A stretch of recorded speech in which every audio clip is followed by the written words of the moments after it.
گھڑی ہوئی ہیں، یہ کسی سیاستہ کی کتاب میں نہیں ہے، یہ صرف آپ کو مشکوٰۃ شریف میں ملیں گے، اور مشکوٰۃ شریف نے بھی اس کے ساتھ عدل سے کام لیا۔ ان حدیثوں کے ساتھ لکھا ہے کہ راوا رزین یعنی مجہول، ضعیف بھی نہیں ہے، غریب بھی نہیں ہے، یعنی مجہول، راوا رزین۔ تو میرے دوستو یہ نوٹ کر لو، پہلی حدیث کا نمبر مشکوٰۃ شریف میں ہے 6068، اور دوسری حدیث کا نمبر 6034 ہے، وہ بھی مشکوٰۃ شریف میں ہے۔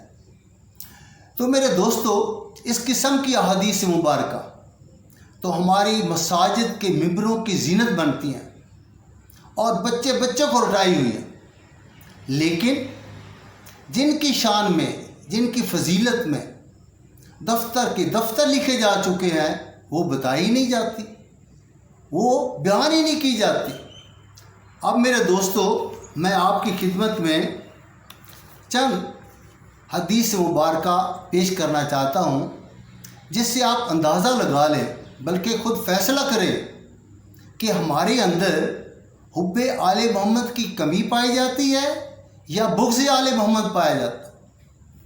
میرے دوستو حضرت عمر نے ساری زندگی اس قسم کی کسی خواہش کا اظہار نہیں کیا، ما سوائے اس دن جب قلعہ خیبر فتح نہیں ہو رہا تھا، تو رسول اللہ صلی اللہ علیہ وآلہ وسلم نے فرمایا، کل میں جھنڈا اس شخص کو دوں گا جو اللہ اور اللہ کے رسول سے محبت کرتا ہے، اور اللہ اور اللہ کا رسول بھی اس سے محبت کرتا ہے۔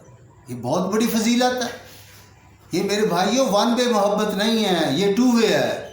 ویسے تو ہم سارے عاشقان رسول بنے ہوئے ہیں۔ تو اس حدیث سے راوی جو ہیں وہ حضرت ابو ہریرہ ہیں۔ اس حدیث کا نمبر ہے، یہ صحیح مسلم میں دی ہوئی ہے 6222، یعنی 6222۔ حضرت ابو ہریرہ فرماتے ہیں، میں نے خود حضرت عمر کو فرماتے سنا کہ میں نے اس کے علاوہ ساری زندگی کبھی کسی خواہش کا اظہار نہیں کیا جس کے لیے میں نے آج اپنی گردن کھڑی کی، اونچی کی، تاکہ نام میرا لیا جائے، لیکن رسول اللہ صلی اللہ علیہ وآلہ وسلم نے حضرت علی کو بلایا اور جھنڈا انہیں عطا فرمایا۔ میرے بھائیوں اسی طریقے کی ایک اور حدیث ہے جو صحیح مسلم میں ہے، اور اس کا نمبر بھی نوٹ کر لیں 6220، یعنی 6220۔ اس حدیث کے راوی حضرت سعد بن ابی وقاص ہے۔ اس حدیث کے مطابق ایک دفعہ حضرت معاویہ رضی اللہ تعالیٰ عنہ نے حضرت سعد کو حکم دیا کہ حضرت علی کو برا بھلا کہے، یعنی سب و شتم کر۔ تو اس پر حضرت سعد نے انکار کر دیا۔ تو پھر حضرت معاویہ نے پوچھا، اے سعد تو کیوں نہیں حضرت علی کو برا بھلا کہتا، کیوں نہیں سب و شتم کرتا، کون سی بات تجھے روکتی ہے؟ تو اس پر حضرت سعد نے فرمایا، سن معاویہ، میں نے حضرت علی کے متعلق رسول اللہ صلی اللہ علیہ وسلم کو 3 فضیلتیں ایسے سنی ہیں کہ اگر ان میں سے مجھے ایک بھی حاصل ہو جائے تو مجھے سرخ اونٹوں سے بہتر۔ پہلی فضیلت کہ جب قلعہ خیبر فتح نہیں ہو رہا تھا تو رسول اللہ صلی اللہ علیہ وآلہ وسلم نے فرمایا، کل میں جھنڈا اس شخص کو دوں گا جو اللہ اور اللہ کے رسول کے ساتھ محبت کرتا ہے، اور اللہ اور اللہ کا رسول بھی اس سے محبت کرتے ہیں۔ بہت بڑی فضیلت تھی۔ اور پھر اس کے ہاتھوں قلعہ خیبر فتح ہوگا۔ تو صبح پھر رسول اللہ صلی اللہ علیہ وسلم نے حضرت علی کو بلایا۔ ان کی آنکھیں آشوب چشم میں مبتلا تھی۔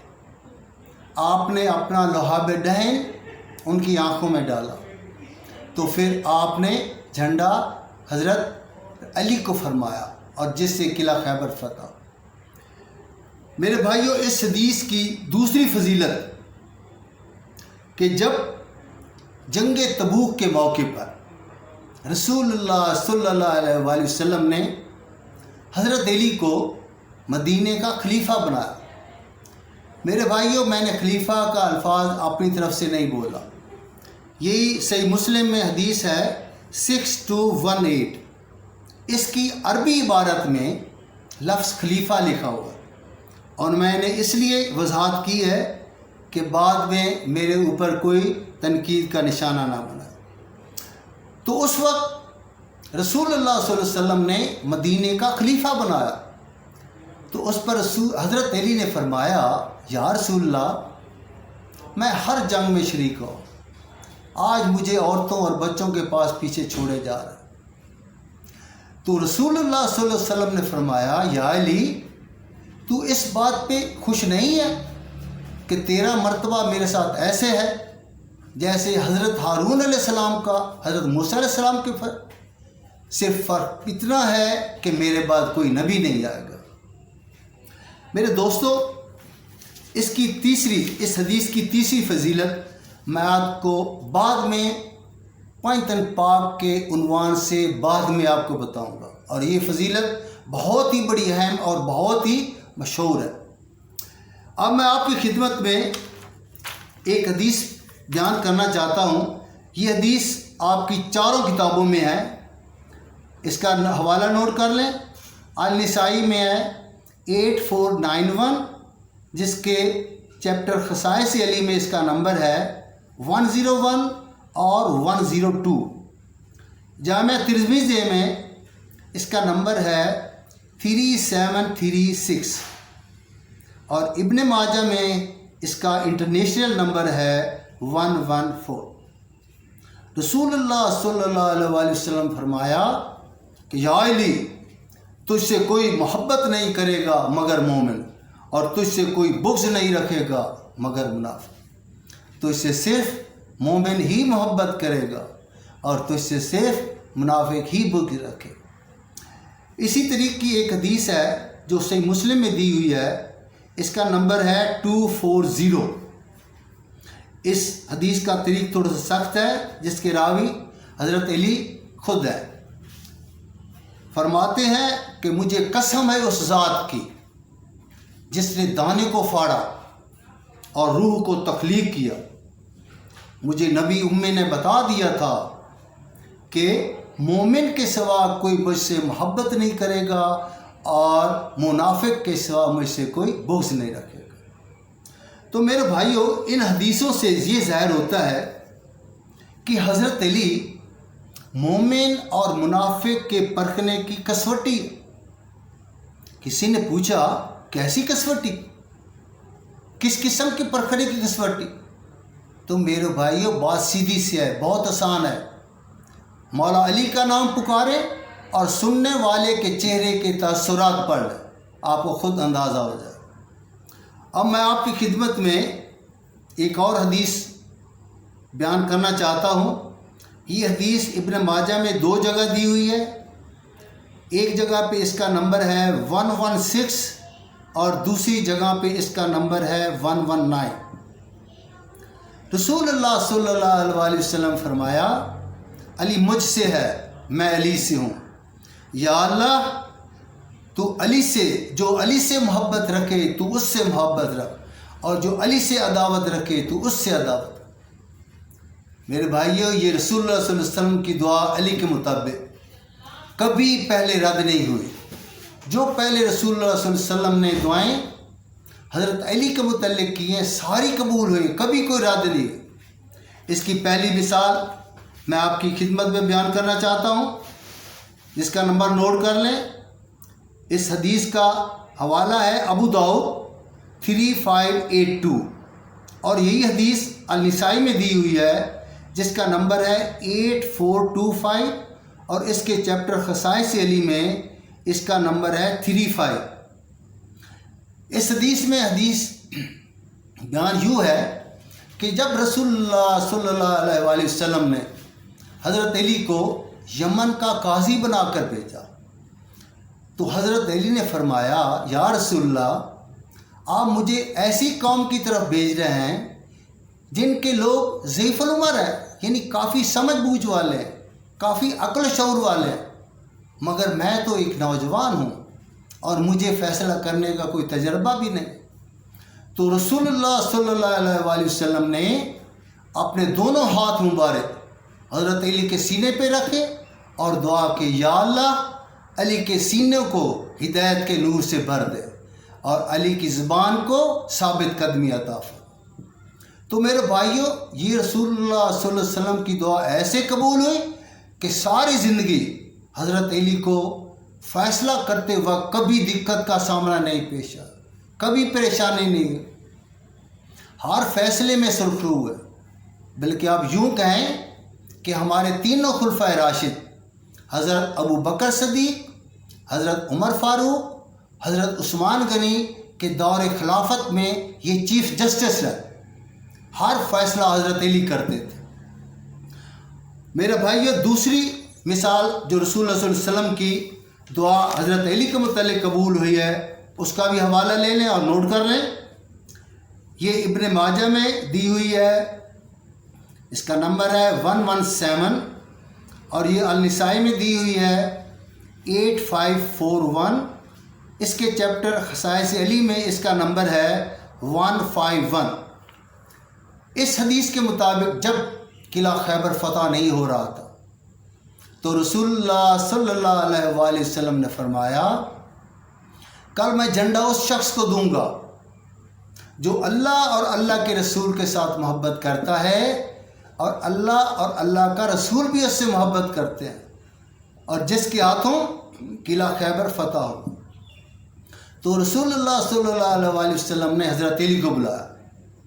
آپ کی آنکھیں آشوب چشم میں مبتلا تھیں، تو رسول اللہ صلی اللہ علیہ وسلم نے ان کی آنکھوں میں اپنا لعاب دہن ڈالا، تو پھر جھنڈا ان کو دیا اور دعا کی، یا اللہ علی کو موسم کی شدت سے محفوظ فرما، یعنی گرمی اور سردی کی شدت سے محفوظ۔ تو یہ بھی دعا رسول اللہ صلی اللہ علیہ وسلم کی علی کے متعلق ایسے قبول ہوئی کہ ساری زندگی بعد میں حضرت علی کو آنکھوں میں درد نہیں ہوا اور موسم کی شدت سے ایسے محفوظ ہوئے کہ آپ سردیوں میں گرمی کا لباس پہنتے تھے اور گرمیوں میں سردی کا لباس پہنتے تھے۔ میرے دوستو، یہ بھی دعا جو رسول اللہ صلی اللہ علیہ وسلم نے علی کے متعلق کی ہے کہ یا اللہ تو اس سے محبت رکھ جو علی سے محبت رکھے، تو اس سے عداوت رکھ جو علی سے عداوت رکھے، تو یہ بھی اللہ تعالیٰ نے قبول کر لی ہوگی۔ میرے بھائیوں، ایک میں کلپ دیکھ رہا تھا جس میں ایک مولانا صاحب مولانا طارق جمیل پہ تنقید کر رہے تھے۔ فرما رہے تھے کہ مولانا طارق جمیل نے ایک جامع ترمذی کی ضعیف سند کی حدیث کا سہارا لے کر مولا علی کہنا شروع کر دیا۔ میرے بھائی، میرے محترم، اس حدیث کے راوی کون ہے آپ کو پتہ ہوگا۔ اس حدیث کے راوی ہیں حضرت زید بن ارقم۔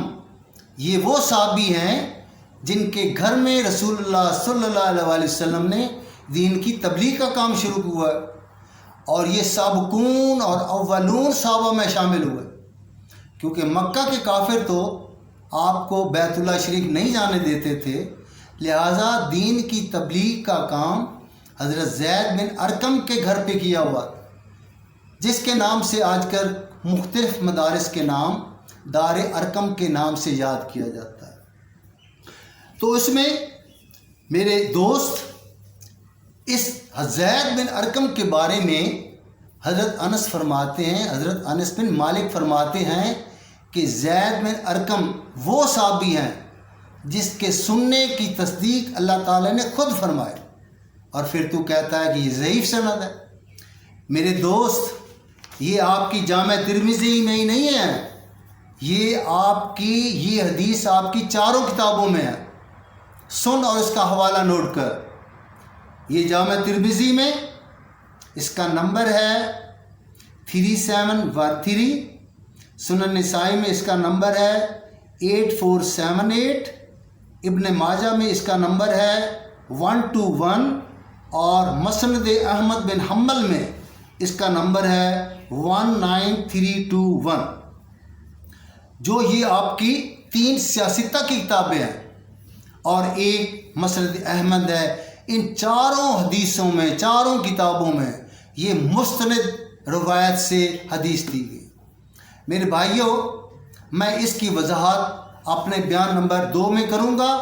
نحمدہ نصلی و رسول الکریم و صلی اللہ علیہ خیر خلق محمد و آلہ و صحابہ اجمعین برحمتک یا ارحم الراحمین۔